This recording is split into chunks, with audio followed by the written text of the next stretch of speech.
Dear friends, आज हम बात करेंगे पॉलीफेरा का कुछ जो रेस्ट पार्ट रह गया है, रिमेनिंग पार्ट, उसके बारे में थोड़ा सा। जो पॉलीफेरा है वो एक बहुत ही इनिशियल एनिमल है, तो उसमें रिप्रोडक्शन का फेज कैसा होता है उसके बारे में थोड़ी चर्चा करेंगे और फिर उसका क्लासिफिकेशन की बात करेंगे। तो चलिए स्टार्ट करते हैं। Reproduction in Porifera.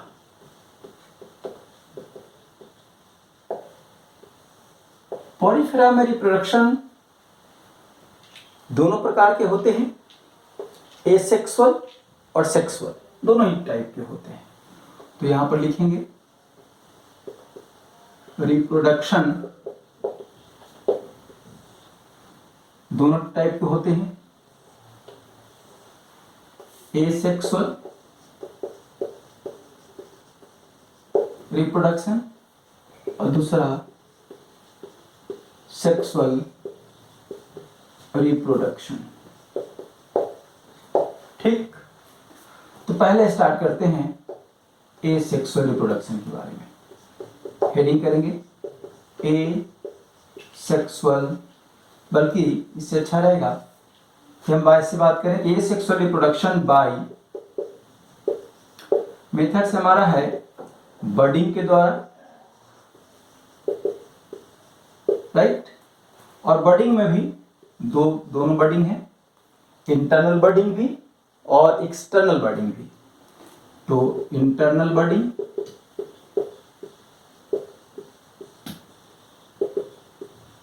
और एक्सटर्नल, पहले हम इंटरनल देख लेते, इंटरनल बडिंग और फिर एक्सटर्नल बडिंग। ये थोड़ा सा पहले एक्सटर्नल देखते फिर इंटरनल देखेंगे। इंटरनल बडिंग नेक्स्ट जो है वो है बाय रिडक्शन बॉडीज, और थर्ड में फ्रेगमेंटेशन है। फ्रेगमेंटेशन के द्वारा भी पॉलीफेरन्स रिप्रोड्यूस करते हैं। सेक्सुअल रिप्रोडक्शन में डिटेल जब इसका हेडिंग करेंगे तो वहां करेंगे। अभी हम एक बार लिख ले यहाँ कि ये हर्माफ्रोडाइट है, हर्माफ्रोडाइट है, राइट। तो उसको आगे देखेंगे। पहले हम बात कर लेते हैं बडिंग के जो टाइप है, एक्सटर्नल और इंटरनल, फिर रिडक्शन बॉडी के बारे में बात करेंगे, राइट। तो चलिए स्टार्ट करते हैं अभी एक्सटर्नल बॉडी के बारे में। पहले देखते हैं एक्सटर्नल बॉडी में। तो एक्सटर्नल बडिंग, एक्सटर्नल बडिंग इसी को बोलते हैं एक्सोजीनस बडिंग, या इसी का दूसरा नाम है गेमेशन। गेमेशन, गेमेशन।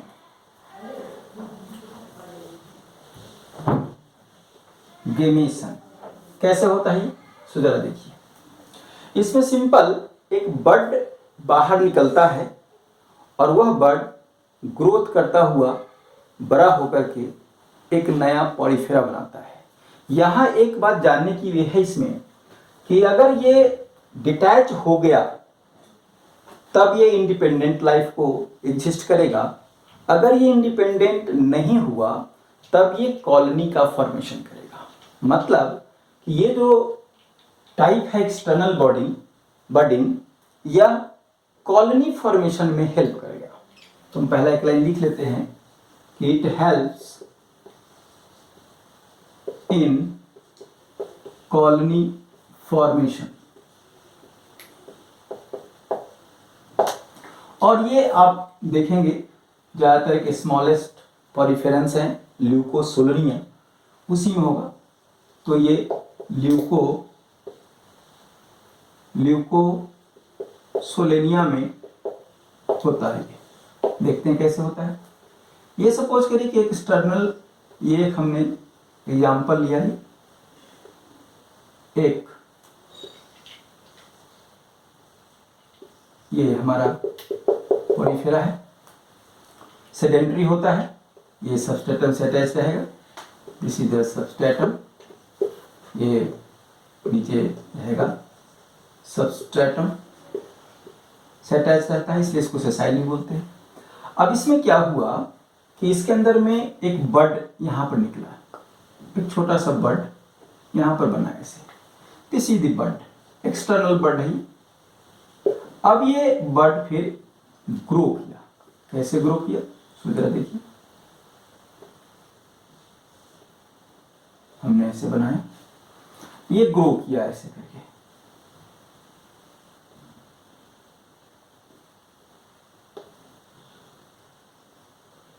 ये ग्रो किया। अब देखिए ये स्पाइकुल्स वगैरह हैं, ये नेक्स्ट स्टेप है इसका, और ये बड अब ग्रोथ कर रहा है, ठीक है, छोटा छोटा ऐसे स्पाइकुल्स इसमें आने शुरू हुए। अब ये ऐसे बड़ा सा फिर ये हुआ, और एक दूसरा बड़ा सा ऐसे बन गया, राइट, ये सबस्ट्रेटम हमारा है। अब ये देखिए कि एक से ये दो हमारा ये बन गया, राइट। तो अब ये जो बना, ये डॉटर पोरीफेरा बोलेंगे इसको, ये जो बना। अब फिर से यहां ऐसा भी हो सकता है, फिर इसमें भी एक बड ऐसा हो और ये एक बड नया फिर ऐसे बन जाए। तो अगर ये डिटैच नहीं हुआ तब यह कॉलोनी का फॉर्मेशन करेगा। सो ये कॉलोनी बनते चले जाएंगे, यहां से फिर ऐसे कॉलोनी इस तरह से तैयार होता जाएगा बड के द्वारा, right. So it helps in, ये कॉलोनी हुआ, ये पोरीफेरा की कॉलोनी हो गई, पोरीफेरा कॉलोनी क्रिएट हो गई इसमें। तो ये एक्सटर्नल बडिंग हुआ। दूसरा नेक्स्ट जो है हमारा, उसको बोलते हैं इंटरनल बडिंग। बात करते हैं इंटरनल। हाँ, एक बात और इंपॉर्टेंट है यहाँ कि एक्सटर्नल बडिंग जब भी होगा तो ये फेवरेबल कंडीशन में होगा। दिस इज वेरी इंपॉर्टेंट कि ये किस कंडीशन में होगा, तो इसको हम यहाँ पर एक बार मेंशन कर लेते हैं इसको, कि ये जो होगा ये during favourable condition, favourable condition में ये होगा। जब इसको प्रॉपर वे में न्यूट्रिशन मिल रहा है, प्रॉपर वे में इसको ऑक्सीजन मिल रहा है, एवरीथिंग जिसकी वजह से ये आगे बढ़ रहा है, ग्रोथ कर रहा है, तो वो जब मिलेगा तब ये इसकी एक्सटर्नल बडिंग होगी। तो नेक्स्ट है वो है हमारा इंटरनल बडिंग, इंटरनल बडिंग, और इसको बोलते हैं एंडोजीनस बडिंग, और इसी का दूसरा नाम है जेम्यूलेशन। वहां देखिए ये गेमेशन लिखा हुआ है या जेमेशन है, यहां पढ़ेंगे जेम्यूलेशन। तो दिस इज इंपॉर्टेंट कि इंटरनल बडिंग को हम क्या बोलते हैं, जेम्यूलेशन या गेम्यूलेशन, जो पढ़ेंगे। अब हम देखते हैं कि होता कैसे है ये। पहली बात कि ये अनफेवरेबल कंडीशन में होगा, ये जो होगा ड्यूरिंग, ये कब होगा, अनफेवरेबल कंडीशन। जब मुसीबत की घड़ी होगी तब ये इसके द्वारा इसका रिप्रोडक्शन होगा कैसे, सो जरा देखिए।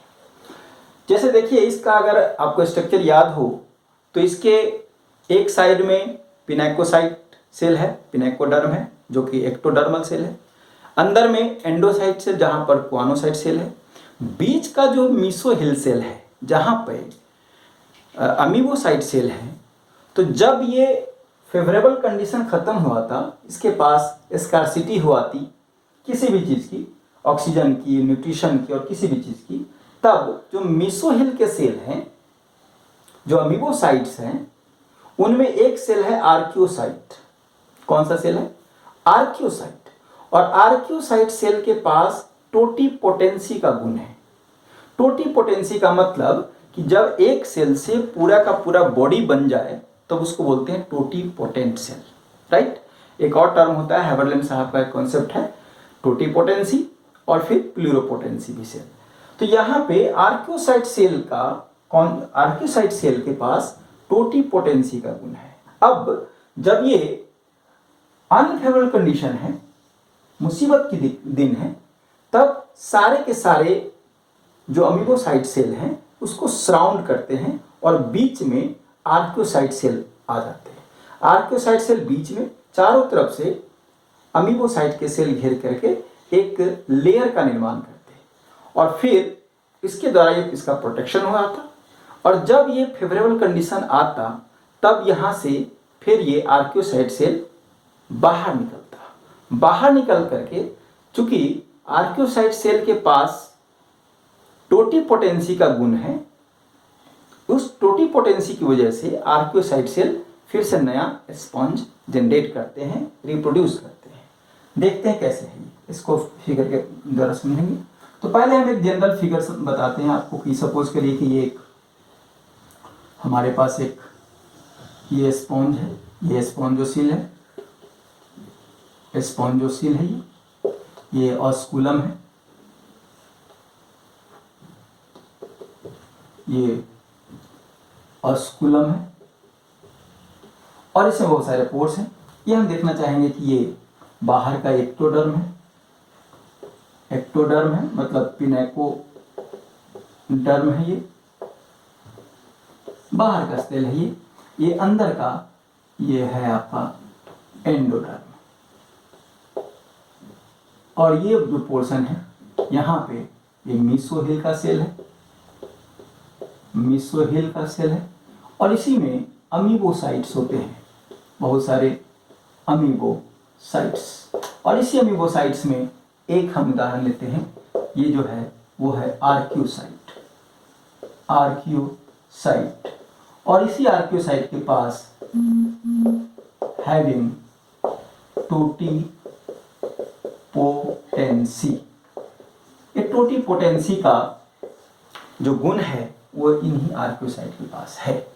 अब जब ये अनफेवरेबल कंडीशन है तब ये बहुत सारे, जैसे हम 2-3 फिगर बनाते हैं यहाँ पे, ये बहुत सारे सेल जो हैं इस तरह से, ये आप देखिए ये आर्कियोसाइट्स के सेल हैं, सॉरी ये अमीबोसाइट्स हैं बहुत सारे, जिसकी वजह से एक प्रोटेक्शन का लेयर बन गया।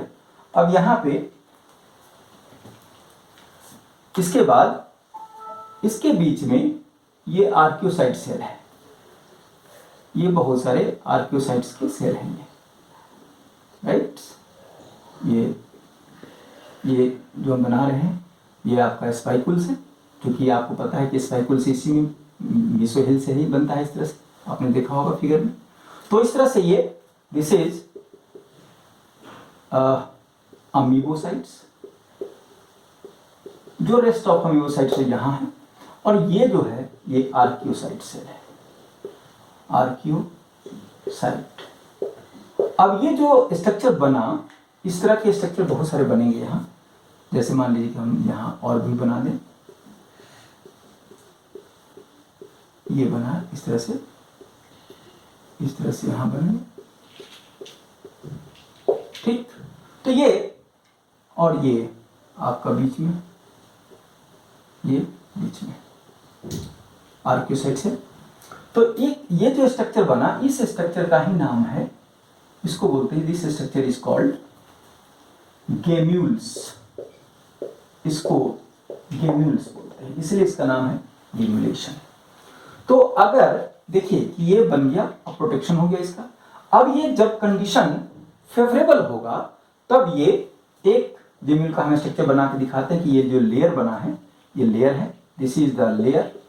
ये 2 लेयर होता है, इसमें 2 लेयर फॉर्म होते हैं।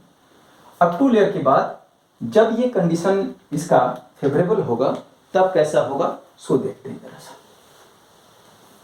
ठीक है, इसको हम मिटा देते हैं। इसको तरह समझेंगे कि कैसे एक हम सिंगल जेम्यूल का स्ट्रक्चर बनाते हैं। सिंगल जेम्यूल का स्ट्रक्चर हम बना रहे हैं। ये सिंगल जेम्यूल का स्ट्रक्चर है। देखिए जरा सा, 2 लेयर हमने बताया आपको, तो 2 लेयर्स इस तरह से फॉर्म होंगे। ये इसकी ओपनिंग होगी और ये इसका 2 लेयर होगा। ये 2 लेयर हो गया इसका, ये 2 लेयर बन गया जो आर्क्यू सेट्स के बने हैं। और यहाँ पे आपके ये बहुत सारे आर्क्यूसाइट सेल्स हैं। ये दिस इज द आर्क्यूसाइट सेल और ये रेस्ट अमीबोसाइट सेल है। ये हम स्पाइकुल्स बना देते हैं आपको समझने के लिए, स्पाइकुल्स है। ठीक, अब जब ये फेवरेबल कंडीशन आएगा, व्हेन फेवरेबल कंडीशन रीच्ड, जब बस आएगा तब यह इस जो हमारा इसकी ओपनिंग है यहाँ से निकल करके ये बाहर आएगा। इस ये आर्क्यूसाइट के सेल है। ये दिस इज द आर्क्यूसाइट्स। अब ये आर्क्यूसाइट्स क्या करेगा, एक नया स्पॉन्ज के रूप में डेवलप करेगा। राइट, ये सबस्ट्रेटम देख लीजिए, ये आपका नया ये न्यू स्पॉन्ज बन गया। ये डॉटर स्पॉन्ज है, न्यू स्पॉन्ज बन गया। तो आपने देखा कि कैसे अनफेवरेबल कंडीशन में by asexual method, by internal budding, by the formation of gemmule sponge reproduce करते हैं। राइट, तो ये हो गया जेम्यूलेशन के बारे में।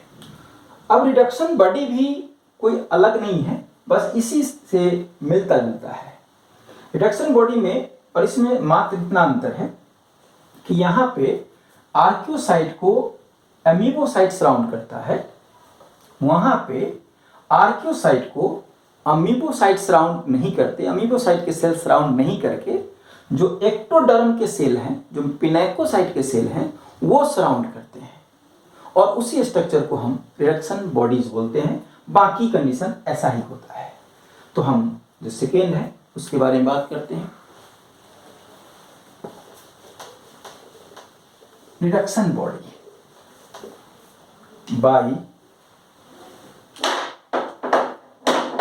बाय रिडक्शन बॉडी, जो सेकेंड हमने लिखा था, बाय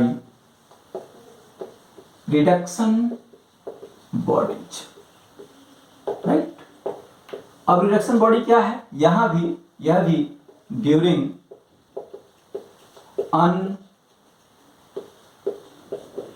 अनफेवरेबल कंडीशन, यह भी अनफेवरेबल कंडीशन में ही काम करेगा।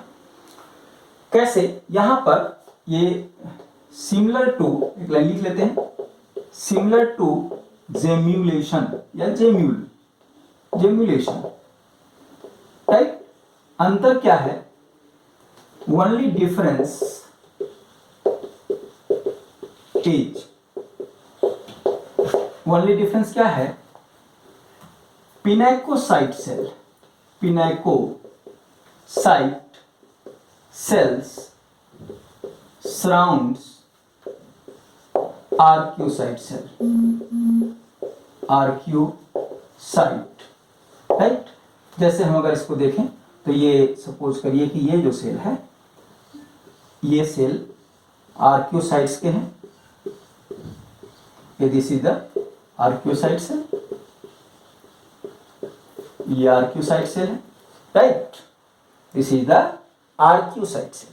अब इसके चारों तरफ जो सराउंडिंग्स हमने दिखाया था, जो सराउंडिंग्स के सेल थे, जो डबल लेयर थे, पहले वाले में जो गेम्यूलेशन का केस था उसमें अदर अमीबोसाइट्स थे।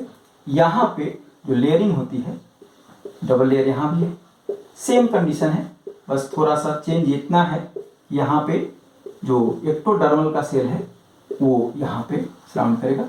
ये जो सेल है ये एक्टोडर्मल सेल है, इसको लिखते हैं पिनेकोसाइट सेल, ज़्यादा अच्छा रहेगा। पिनेकोसाइट के सेल हैं, सराउंड करते हैं। This structure is called reduction bodies. इसको क्या बोलेंगे? Reduction body. तो एक रिडक्शन बॉडी इस तरह से है। अब फिर वही बात कि अगर हम जब ये करेगा तो इसे बना के देखिए, ऐसे बनेगा यहाँ पे, और ये इस तरह से थोड़ा सा इसको ऐसे बनाए, जिस तरह से हमने पहले बनाया था ऐसे। और ये जो सेल है फिर से ये आर्कियोसाइट सेल है, ध्यान देंगे यहाँ पे, this is the archaeocyte, archaeocyte. और ये जो सेल है, जो बीच के सेल हैं यहाँ पे, ये है आपका पिनेकोसाइट, पिनेकोसाइट। ठीक है, तो अब क्या होगा फिर condition, when favourable condition, favourable condition comes, then what? Then this arcuocyte cell reach here, and यहाँ से फिर एक नया, हमें टिपिकल ऐसे बनाते हैं हमेशा कि ये आपस में ये सब्सटेंस से जुड़ जाएगा। सो this is the reduction body, concept of reduction body, कि कैसे रिडक्शन बॉडी के द्वारा पॉलीफेरेंस रिप्रोड्यूस करते हैं। फ्रेगमेंटेशन इज नथिंग, फ्रेगमेंटेशन में दो भाग में टूट जाएगा और फिर से एक बनेगा। तो थर्ड नंबर पे हम लिख लेते हैं बाय फ्रेगमेंटेशन। बाय फ्रेगमेंटेशन में नथिंग, ये सिंपल सा ऐसे एक स्ट्रक्चर है और यहाँ से दो भाग में टूट गया और एक नया, ये दो भाग में एक इधर गया एक इधर गया, ठीक। तो दोनों भाग से एक नया नया स्पॉन्ज, चूंकि पावर ऑफ रीजनरेशन है इसके अंदर में, तो एक ये और एक ये बन गया ये। तो this is due to power of regeneration, fragmentation, इसकी वजह से यहाँ से ये थोड़ा सा ऐसे दिखा दो, ये कटा और इसकी वजह से एक ये और एक ये डॉटर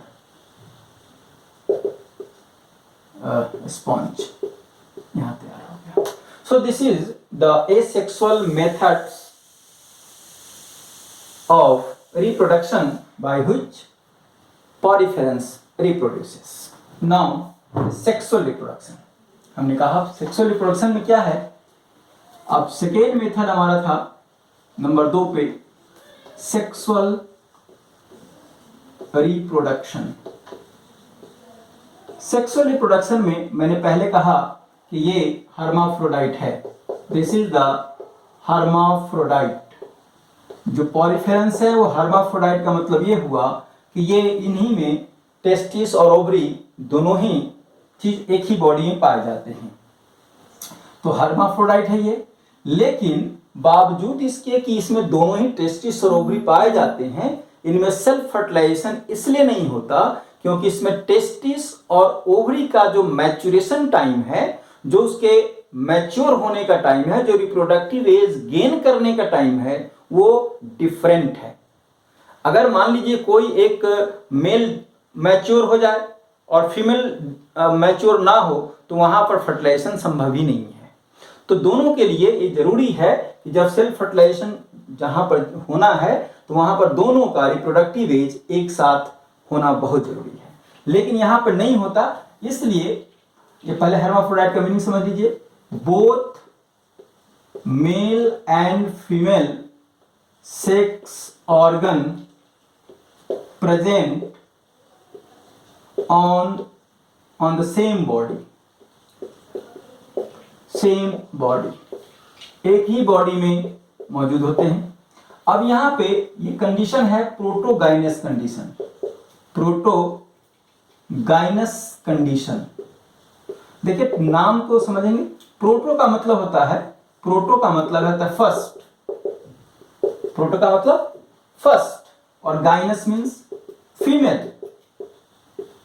सो इस कंडीशन में फीमेल बॉडी पहले मैच्योर होती है, तो यहां पर लिखेंगे फीमेल मैच्योर्स फर्स्ट, पहले कंडीशन ये हो गया। अब आपको बताएं कि यहां पे जो फर्टिलाइजेशन होगा वो कैसा होगा। फर्टिलाइजेशन इंटरनल होगा एंड क्रॉस फर्टिलाइजेशन होगा।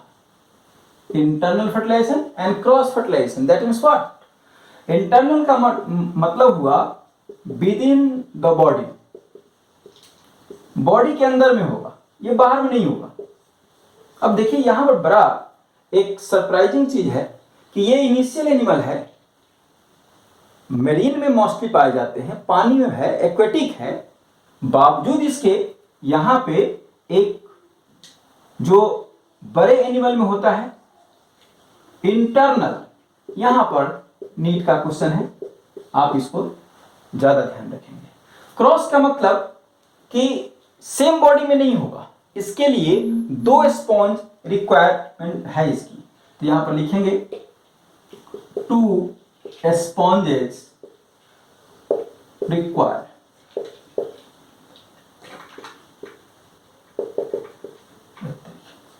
2 स्पॉन्जेस नीडेड, 2 स्पॉन्ज चाहिए। कैसे होता है सो जरा देखते हैं।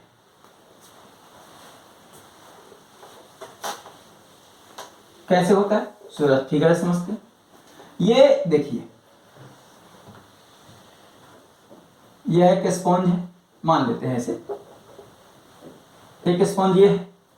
यहां पर सपोज करिए कि यहां पर इसका ये फीमेल का ये ओवम है, जर्म सेल है, ओवम यहां है। दूसरा भी एक स्पॉन्ज है, ये यहां भी ऐसे मान लीजिए, यहां पे स्पर्म है, ठीक है। अब देखिए यह स्पर्म यहां से इसके ऑस्कुलम से निकल के इस वाटर में आया, दिस इज द वाटर, ठीक है। वाटर करंट है, ये वाटर करंट है। इसमें यह स्पर्म यहां आ गया, राइट। अब यह स्पर्म इसके अंदर आएगा, यहां आया, हमने यहां से स्ट्रक्चर बनाए थे इसको। अब ये यहां पर आकर के ये स्पर्म हो गया, राइट। सो एक अनदर स्पर्म से यहां पर हम इसको लिख देते हैं फर्स्ट स्पंज, एक अलग बॉडी है, और एक सेकेंड स्पंज है, ये दूसरा बॉडी। अब यहां से आया और यहां पे इसके साथ फर्टिलाइजेशन हुआ। अब देखिए बॉडी के अंदर फर्टिलाइजेशन है, यहां पर बॉडी के अंदर फर्टिलाइजेशन है, इसलिए अब यहां पे ये जाइगोट बन गया, दिस इज जाइगोट, जाइगोट बन गया। अब जाइगोट बन गया, फर्टिलाइजेशन हो गया, तो डेफिनेटली इसको हम इंटरनल फर्टिलाइजेशन बोलेंगे। अब देखिए फिर फर्टिलाइजेशन होकर के ये स्पर्म फिर बाहर आता है, तो ये स्पर्म बाहर आ गया। अब इसका डेवलपमेंट जो है स्पंज से, ये जाइगोट से, ये जाइगोट है, और जाइगोट जो है डायरेक्ट डेवलप करता है इसमें, यह आपका स्पंज तैयार है, स्पंज बन गया, मतलब एक न्यू डॉटर पॉलीफेरा है ये। अब चूंकि यहां से देखिए जाइगोट बाहर में है और डायरेक्ट है, तो डेवलपमेंट इसका पॉइंट्स लिखेंगे। डेवलपमेंट इसका डायरेक्ट है और एक्सटर्नल है, डायरेक्ट है और एक्सटर्नल है, राइट। हम आपको यहां एक चीज बता दें कि जहां डेवलपमेंट लार्वल स्टेज में है, तो लार्वा जो है वो माइग्रेट करता है, मतलब कि डेवलपमेंट जब इनडायरेक्ट होगा, यहां डायरेक्ट है और कहीं पर इनडायरेक्ट भी है, तो जिस मेंबर में इनडायरेक्ट है, जिसमें लार्वल स्टेज है, तो लार्वा का माइग्रेशन होता है। लार्वा माइग्रेट करते हैं एक स्थान से दूसरे स्थान पे, जबकि ये देखिए यहां पर हमने सबस्ट्रेटम बनाया है, सबस्ट्रेटम है मतलब कि ये सेसाइल है, मतलब कि यह जमीन से जुड़ा हुआ है, बॉटम से जुड़ा हुआ है, बावजूद इसके ये कॉस्मोपॉलिटन है। क्यों? क्योंकि लार्वा माइग्रेट्स करता है एक दूसरे से, एक जगह से, हेंस कॉस्मोपॉलिटन। यहां पर एक लाइन लिखते हैं, hence Porifera are cosmopolitan, everywhere पाया जाने वाले को बोलते हैं कॉस्मोपॉलिटन। ठीक है, तो ये बातें हो गई सेक्सुअल रिप्रोडक्शन के बारे में, बात कर ली हमने। अब हम चलते चलते थोड़ी बातें कर लेते हैं क्लासिफिकेशन के बारे में, कि इसका क्लासिफिकेशन कैसे होता है, किस बेसिस पर हम इसको बांटते हैं। तो क्लासिफिकेशन का जो आधार है पॉरीफेरा का, वो आधार है इसका स्केलेटन सिस्टम, और स्केलेटन सिस्टम मतलब स्पाइक्यूल्स। अब स्पाइक्यूल्स में आप देखेंगे कि जिसमें जो सेल्स है उसमें स्क्लेरोब्लास्ट भी है, सिलिकोब्लास्ट भी है। तो स्पाइक्यूल्स किस चीज का बना है, मतलब अगर ये कैल्शियम कार्बोनेट का बना है तो उसके लिए हम एक कैलकेरिया क्लास में रखते हैं। फिर अगर ये बना हुआ है सिलिका का या स्पॉन्जिन फाइबर का तो उसके लिए हेक्स एक्टिनिल्डा है या डेमोस्पोंजी है। तो पॉरीफेरा को हम 3 क्लास में बांटते हैं। सो यहां पर हेडिंग करेंगे क्लासिफिकेशन ऑफ पॉरीफेरा। 3 क्लास है। पहले तो बेसिस यहां पे लिखिए कि बेसिस क्या है। बेसिस है इसका स्केलेटन सिस्टम। स्केलेटन सिस्टम तो नहीं होगा, स्केलेटन का बना होता है। ये स्केलेटन कैसा है, स्केलेटन बने होते हैं, मतलब स्केलेटन यानी स्पाइक्यूल्स के बेसिस पे। ठीक है, स्पाइक्यूल्स कैसा है, अब इसको हम 3 क्लासेस में बांटते हैं। 3 क्लास कौन कौन है, फटाफट देख लेते हैं इसको। पहला क्लास है कैलकेरिया। कैलकेरिया में देखेंगे कि कैलकेरिया में इसका जो स्पाइक्यूल्स है, spicules is made up of calcium carbonate, right. अब कैल्शियम कार्बोनेट का तो बना हुआ है, लेकिन यहां पर एक और इंपॉर्टेंट चीज है कि जो इसका स्पाइक्यूल्स है उसका जो स्ट्रक्चर है, शेप है, वो कैसा है। तो वो इसमें देखिए जो स्पाइक्यूल्स है वो आपको 3 प्रकार के हो सकते हैं। मोनोएक्सॉन का मतलब कि एक इस तरह से बना होगा। ट्राइएक्सॉन का मतलब कि यहां ऐसा बना होगा, ऐसा बना होगा। और टेट्राएक्सॉन का मतलब 1 2 3 4। तो this is the structure of spicules, आपको देखने को मिलेगा। किसको हम कैलकेरिया में रखेंगे। इसके लिए हम एग्जांपल ले लेते हैं ल्यूकोसोलेनिया और साइकॉन में मिलेगा आपको, साइकॉन। ठीक, तो ये एक है। दूसरा हमारा जो क्लास है वो है हेक्स एक्टिनेलिडा। जैसा नाम से लगता है इसको कि हेक्सा, ये इस तरह से जो आपने देखा टेट्राएक्सॉन है तो यहां पर हेक्साएक्सॉन है। तो दूसरी चीज देखते हैं पहले इसमें जो इसका स्पाइक्यूल्स बना होता है। Spicules is made up of silica, SiO2 का बने होते हैं। और दूसरा इसका जो शेप है स्पाइक्यूल्स का, वो स्पाइक्यूल्स का जो शेप है वो हेक्साएक्सॉन है, हेक्साएक्सॉन है। मतलब आप हेक्साएक्सॉन बना सकते हैं इस तरह से 1 2 3 4 5 और 6।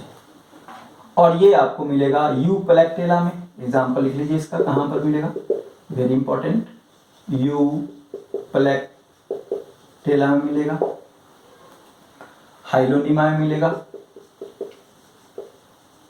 फेरोनिमा में मिलेगा।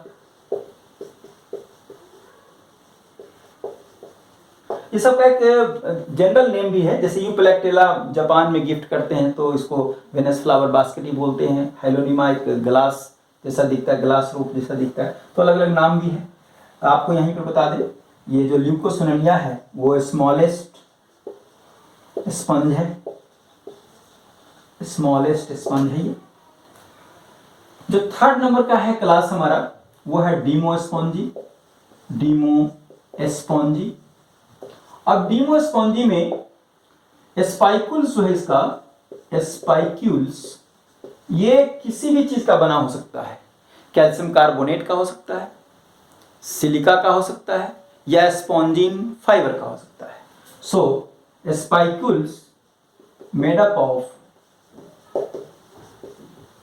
either